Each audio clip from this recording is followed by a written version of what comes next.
this piece, I want to talk about our market watch. We want to talk about what's going on with the interest rate markets and ultimately how do we perceive it's going to impact on mortgages. So the Bank of England, I'm recording this on the 10th of April, and for 5 meetings now, they don't meet every month. It's a little less often than that. So we're probably talking about 7 months now. The Bank of England have kept the BOE rate at 5.25%. So I've been talking about stability for months and months now. And of course, the markets are saying that.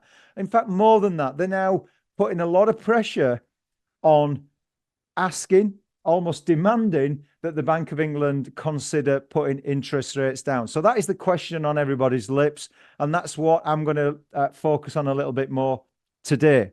Now, the key indicator amongst all the bits of data, the matrix that the BOE Monetary Policy Committee are looking at to make a decision, inflation's the main factor within that. Now, as we know, the Bank of England target is 2%. Last year, inflation was up at double figures. So we've seen it slash now. At the end of March, 3.4% was the inflation rate. And so we are hurtling towards that 2% figure. Now, the city analysts, they're obviously daily trying to forecast what's going to happen to inflation and when is it going to hit that 2%. So their view is that now I've got to talk about being your glass half full at this point, because of course it's still speculation. So let's be optimistic. Let's fill that glass right up there and take a view based on that perception. And that would be that actually we'll hit the 2% inflation rate around June time. And therefore the Bank of England will feel confident to follow suit and bring the BOE rate down, possibly 0.25% to start with, but to start to ratchet it down. So that could be around June, maybe July time, if those inflation figures start to show the 2%.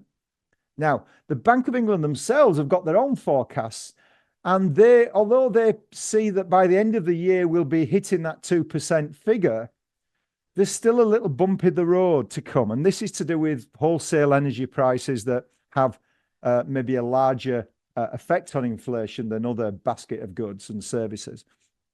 And so if I was to empty that glass a little bit and be a bit more glass half empty, it might be that the Bank of England want to wait and watch that blip follow through and get out, which will be around summer, and wait until the autumn time to see that they're back on that downward trajectory towards the 2% before pressing the button and reducing interest rates.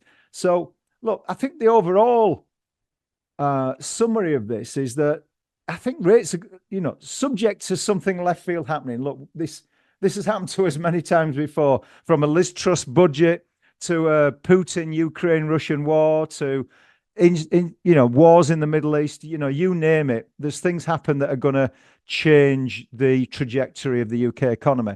But putting that to one side, we can probably safely say that interest rates will drop this year. Is it going to be around June, July, or is it going to be more around the end of Q3, hitting Q4 of this year? Either way, we're still in the short term. So look, that's the message.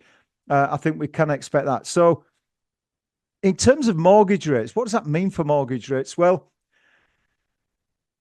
the banks, the major institutions use something called swap rates to, it's an indicator not only of the risk and the health of the UK economy, which is really what we want to know, but of course they use it to then calculate how much they're going to charge. If Bank A have got £500 million of surplus money, they can't lend it out quick enough for mortgages, so the Bank B is a bit short of money, so Bank A lends Bank B £500 million at a certain rate, depending on how long they're going to lend that money out for. And this is where our 2-year fixed, 3-year fixed, 5-year fixed mortgage rates come from, because they lend that money out for 2 years, 3 years, 5 years, etc., and charge an appropriate rate depending on the risk. So if I look at those swap rates, what I'm not seeing is those starting to come down, because if those were coming down, then that, as I said, it's a barometer of the health of the UK economy. and the either the volatility or otherwise of the economy, which clearly leads into the Bank of England's decisions about the bringing interest rates down when they feel that there's no ripples on the lake anymore. And so it's the same with the swap rates. The benefit of swap rates over the Bank of England is swap rates change daily, whereas the Bank of England are only meeting every 6 weeks. So we only get an indicator of what the Bank of England are thinking, twice every quarter, whereas, as I said, swap rates is a daily thing. So, but right now the swap rates are not coming down. So I don't see mortgage rates dropping in the really, really short term in the next couple of months.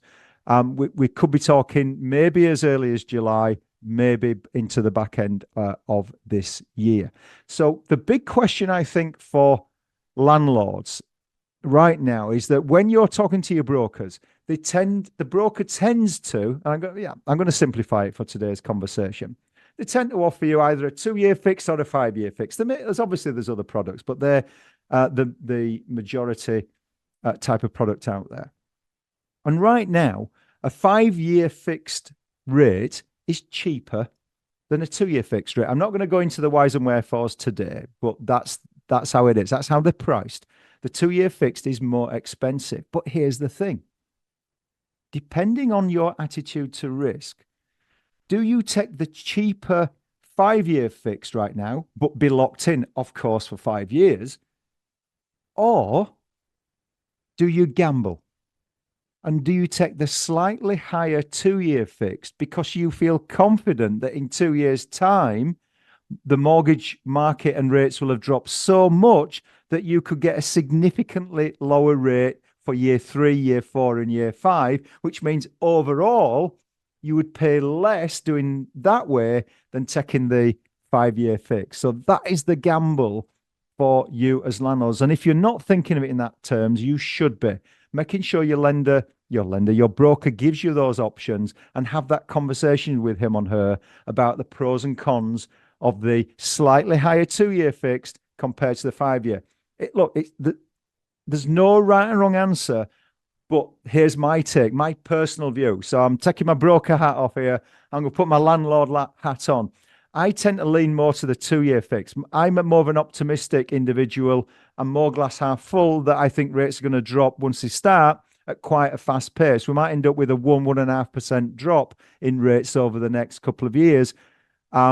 And therefore, if I take a 2-year fix now, I'll be able to take advantage of that in 2 years' time, which overall should be better for me financially than taking the 5-year fixed.